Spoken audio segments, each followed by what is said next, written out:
Assalamualaikum warahmatullahi wabarakatuh. Perkenalkan, nama saya Agatan Bintang Tegar Yudhoyono dengan NIM akhir 0540. Saya dari kelompok 9. Assalamualaikum warahmatullahi wabarakatuh. Selamat pagi, siang, atau sore teman-teman semuanya. Pada kesempatan kali ini, kelompok kami akan membahas salah satu topik yang sangat relevan dengan perkembangan dunia keuangan modern, yaitu digital banking. Kalau kita perhatikan nih, dalam kehidupan sehari-hari, sekarang hampir semua aktivitas keuangan tuh kita udah berpindah ke digital. Nah, dari dulu tuh kita kalau membuka rekening itu harus mendatang ke bank. Kalau sekarang kita tidak perlu datang ke bank, hanya melalui ponsel. Begitu juga dengan mentransfer atau membayar tagihan. Jadi, di perubahan ini menunjukkan bahwa sektor perbankan itu sudah mengalami transformasi besar dari layanan yang berbasis fisik menjadi layanan yang berbasis teknologi.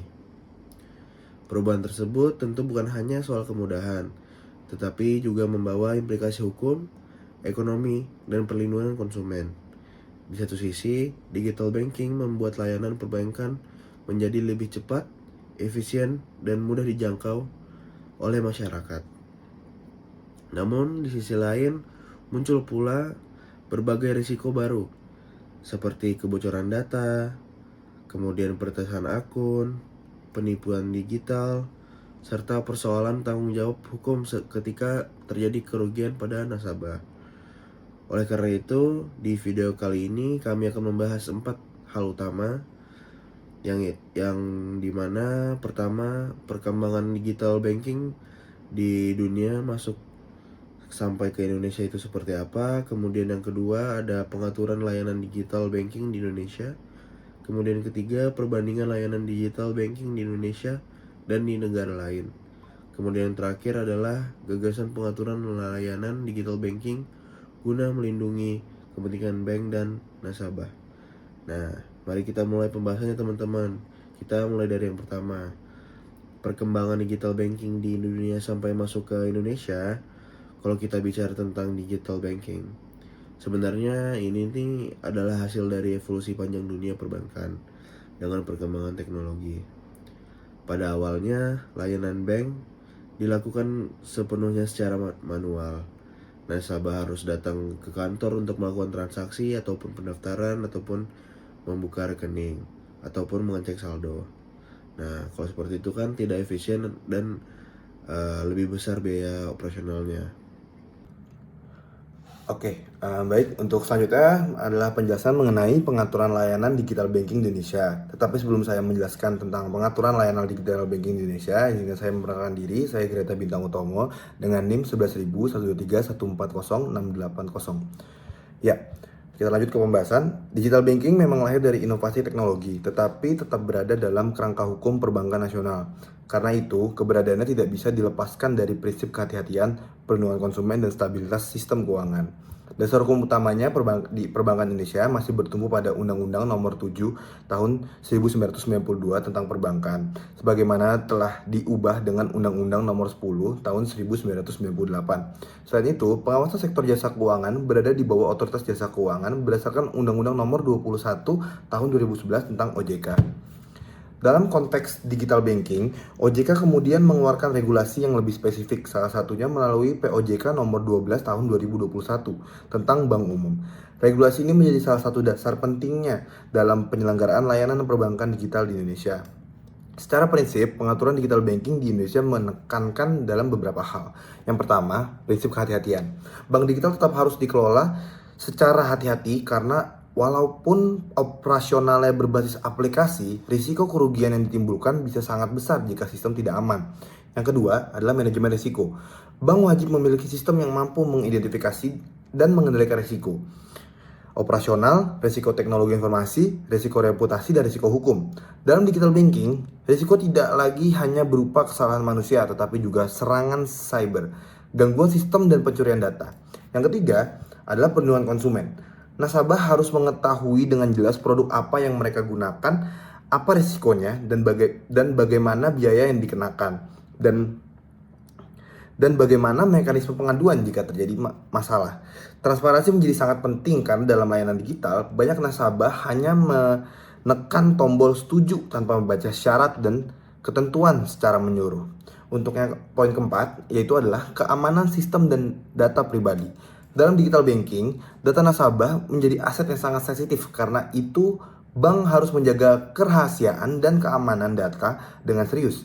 Jika terjadi kebocoran data, maka bukan hanya kerugian material yang muncul, tetapi juga hilangnya kepercayaan publik terhadap bank. Dan poin yang kelima, yaitu penerapan prinsip Know Your Customer atau KYC. Ini penting untuk mencegah pencucian uang, pendanaan terorisme, dan penyalahgunaan identitas dalam transaksi digital. Selain OJK, Bank Indonesia juga memiliki peran penting dalam sistem pembayaran digital. Artinya, pengaturan digital banking Indonesia tidak berdiri sendiri, tetapi merupakan bagian dari ekosistem pengawasan yang melibatkan berbagai lembaga. Secara umum, pengaturan di Indonesia sudah cukup berkembang, namun tantangan yang dihadapi juga semakin besar karena teknologi bergerak jauh lebih cepat daripada pembentukan regulasi. Inilah alasan mengapa pengaturan digital banking perlu terus diperbarui agar tetap relevan dengan perkembangan zaman. Oke, sekarang kita lanjut ke perbandingan layanan digital banking di Indonesia dengan negara lain ya. Tapi sebelumnya perkenalkan, nama saya adalah Raji Farkah Hidayat dengan NIM akhir dengan 3 NIM akhir itu 772. Oke, tadi yang masuk lagi ke pembahasan yaitu perbandingan layanan digital banking di Indonesia dengan negara lain. Oke. Pokoknya kalau kita bandingkan dengan negara lain, sebenarnya perkembangan digital banking di Indonesia ini tuh sebenarnya cukup pesat, tetapi masih banyak ruang untuk ditingkatkan gitu loh. Seperti negara Tiongkok yang digital banking dan layanan pembayaran digital itu benar-benar udah menjadi kehidupan sehari-hari di sana. Masyarakat itu tuh benar-benar terbiasa menggunakan platform digital untuk hampir semua transaksi, mulai dari belanja, transportasi, sampai pembayaran kecil di warung itu udah. Dan integrasi antara bank, fintech, dan platform digital itu juga di sana tuh sangat kuat. Sekarang kita kalau ke Inggris dan negara-negara Eropa, digital banking berkembang dengan sangat baik karena didukung oleh regulasi yang mendorong inovasi. Semisal nih, konsep open banking, konsep ini tuh memungkinkan data keuangan nasabah digunakan secara aman dan terbatas untuk mengembangkan layanan keuangan yang lebih personal dan kompetitif. Sekarang ke Singapura, digital banking di sini berkembangnya melalui pendekatan yang sangat terukur karena pemerintah dan regulator memberi ruang bagi bank digital, tetapi dengan pengawasan yang ketat serta standar keamanan yang tinggi. Hasilnya inovasi itu tetap tumbuh tanpa mengabaikan aspek kehati-hatian.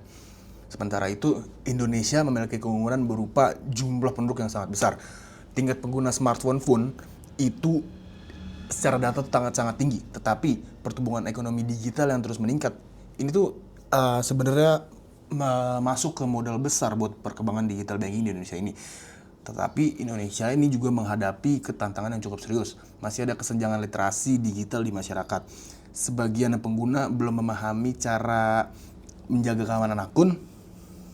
Bahkan secara data pun kasus penipuan digital itu masih sangat amat tinggi. Selain itu, akses internet di beberapa wilayah juga belum merata, sehingga manfaat digital banking belum bisa dinikmati secara penuh oleh seluruh masyarakat Indonesia. Jika dibandingkan dengan negara maju, Indonesia itu memang sebenarnya memang sudah berada di jalur yang tepat, tetapi masih harus memperkuat beberapa aspek penting, terutama pada sisi keamanan data, edukasi pengguna, dan kepastian hukum sih. Perbandingan ini penting untuk menunjukkan bahwa digital banking bukan hanya persoalan teknologi, tetapi juga soal kesiapan regulasi, infrastruktur, dan budaya penggunaan masyarakat. Selanjutnya akan masuk, tetapi akan dilanjutkan oleh rekan saya. Halo, perkenalkan nama saya Muhammad Fahrizi Firman Putra dengan NIM 11.000 1231 40821.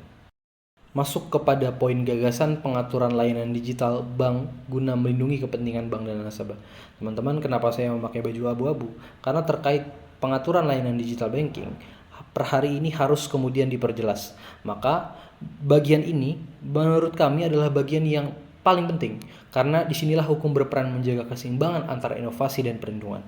Digital banking memang menawarkan banyak keuntungan, nasabah lebih mudah mengakses layanan, bank lebih efisien, kemudian transaksi menjadi lebih cepat, praktis, dan juga murah. Tapi pada saat yang sama muncul risiko yang jauh lebih kompleks dibandingkan perbankan konvensional, teman-teman.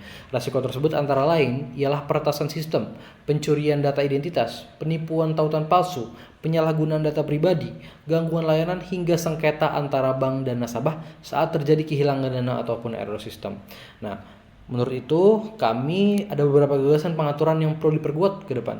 Yang pertama ialah penguatan standar keamanan siber.